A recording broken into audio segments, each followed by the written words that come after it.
Hello everyone. इस video का हमारा टॉपिक है हेटेरोसिस। देखिए हेटेरोसिस क्या होता है। हेटेरोसिस की डेफिनेशन होती है ना, superiority of hybrid over parent. क्या मतलब होता है इसका, ये देखिए क्या होता है, ऐसे पहले समझते हैं। देखिए हमारे पास एक वैरायटी ए है, ठीक है, और वैरायटी बी है, मतलब ये पेरेंट है, ठीक है, पेरेंट ए पेरेंट बी दोनों अलग अलग वैरायटी है। और इन वैरायटी को क्या किया जाएगा, क्रॉस करवाया जाएगा, ठीक है, हाइब्रिडाइजेशन करवाया जाएगा। तो क्या होगा, क्या होता है कि वैरायटी ए की जो यील्ड होती है, यील्ड वैरायटी ए जो देता है उसकी यील्ड मान लीजिए है कि 30 क्विंटल पर हेक्टेयर है, ठीक।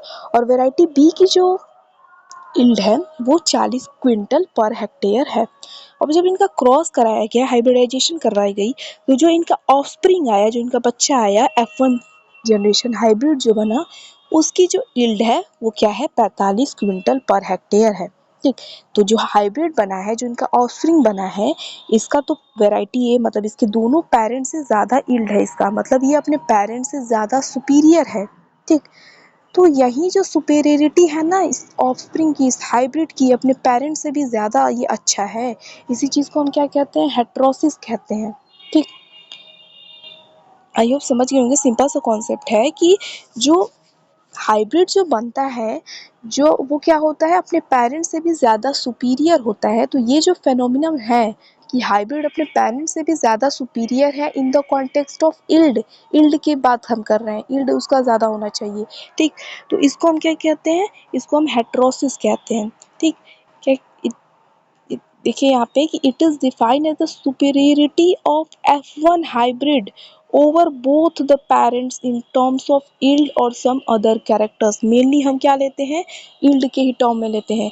तो क्या होता है डेफिनेशन कि superiority of F1 hybrid, F1 hybrid की superiority over both the parent, दोनों पेरेंट्स से ज़्यादा जब ये सुपीरियर है तो इसको हम क्या कहते हैं, हेटेरोसिस कहते हैं, ठीक। और हेटेरोसिस टर्म का यूज़ सबसे पहली बार शल ने किया था 1914 में। तो हेटेरोसिस ये होता है, आई होप समझ में आ गया हेटेरोसिस क्या होता है।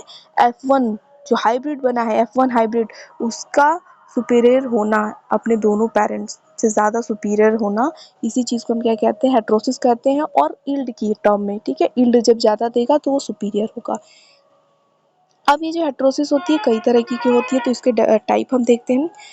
तो पहला टाइप है एवरेज हेटेरोसिस। देखिए एवरेज हेटेरोसिस में क्या होता है, यहाँ पे क्या होता है कि जो हाइब्रिड होता है, ठीक है, चूंकि हेटेरोसिस है तो हाइब्रिड क्या होगा, पेरेंट से ज़्यादा सुपीरियर होगा।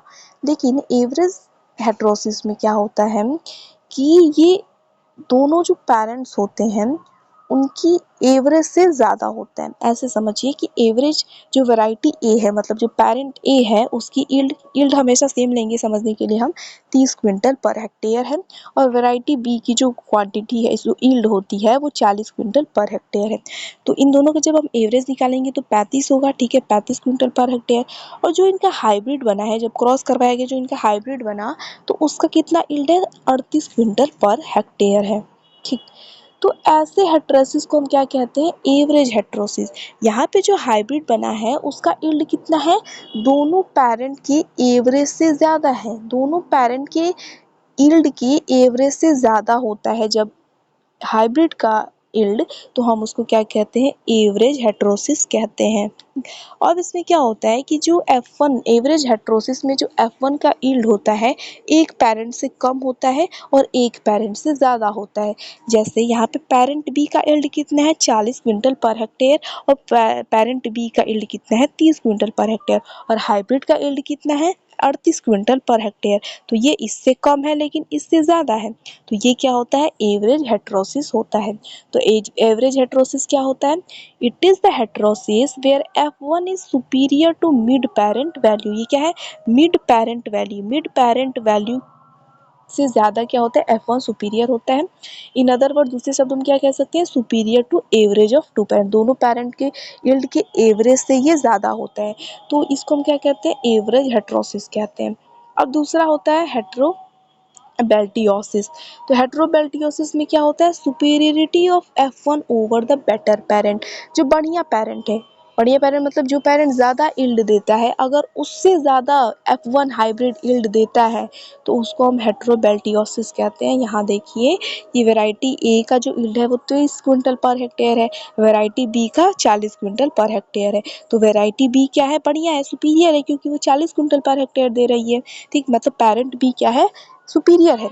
लेकिन जो इनका हाइब्रिड बना वो क्या है, 45 क्विंटल पर हेक्टेयर यील्ड दे रहा है। मतलब ये क्या है, अपने सुपीरियर पेरेंट से भी ज़्यादा जब यील्ड देता है हाइब्रिड, F1 हाइब्रिड, तो हम उसको क्या कहते हैं, हेटेरोबिल्टियोसिस कहते हैं।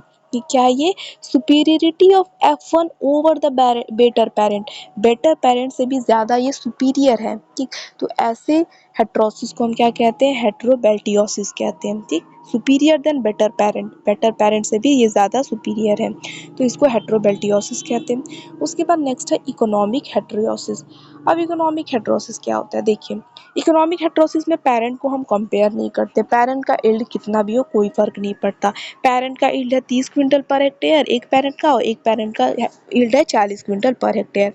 तो हम इकोनॉमिक हेटेरोसिस में क्या किया जाता है ना, उस एरिया की जो स्टैंडर्ड चेक होती है, मतलब जो पॉपुलर वैरायटी होती है उस एरिया की, ठीक है, उस एरिया की जो पॉपुलर वैरायटी होगी उस प्लांट के लिए, उसके साथ उसका कंपेयर किया जाएगा।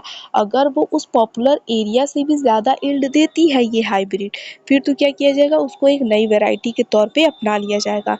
इसको क्या कहते हैं, हम इकोनॉमिक हेटेरोसिस कहते हैं। जैसे कि मान लीजिए इस F1 हाइब्रिड का जो यील्ड है वो मान लीजिए 60 क्विंटल पर हेक्टेयर आया। अब इस 60 क्विंटल पर हेक्टेयर को किससे कंपेयर किया जाएगा, उस एरिया की स्टैंडर्ड चेक से कंपेयर किया जाएगा। और उस एरिया का स्टैंडर्ड चेक मान लीजिए उसका यील्ड है 55 क्विंटल पर हेक्टेयर। ठीक है, तो ये हमारे स्टैंडर्ड चेक से भी ज़्यादा यील्ड दे रहा है। ये 60 क्विंटल पर हेक्टेयर है, वो 55 क्विंटल पर हेक्टेयर ही है। तो इसको हम क्या कहते हैं, इसको सेलेक्ट कर लिया जाएगा और इसी चीज़ को हम इकोनॉमिक हेटेरोसिस कहते हैं। ठीक, तो ये हमारा हेटेरोसिस हो गया। एक बार फिर से रिवाइज कर लेते हैं। हेटेरोसिस क्या होती है, सुपीरियरिटी ऑफ F1 हाइब्रिड की superiority over both the parent, दोनों पेरेंट के कंपेयर में जो F1 हाइब्रिड की सुपीरियरिटी होती है in the terms of yield, तो हम इसको कहते हैं हेटेरोसिस। अब ये हेटेरोसिस तीन तरह की होती है, एवरेज, हेटेरोबिल्टियोसिस एंड इकोनॉमिक। तो एवरेज में क्या होता है, जब दोनों पेरेंट के यील्ड के एवरेज से ज़्यादा यील्ड देता है हाइब्रिड, तो हम इसको एवरेज हेटेरोसिस कहते हैं।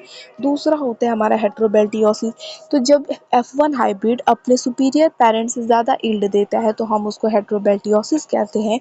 और जब F1 हाइब्रिड उस एरिया की स्टैंडर्ड चेक से ज़्यादा सुपीरियर होता है तो हम इसको इकोनॉमिक हेटेरोसिस कहते हैं। ये हमारा हेटेरोसिस का टॉपिक कंप्लीट हो गया।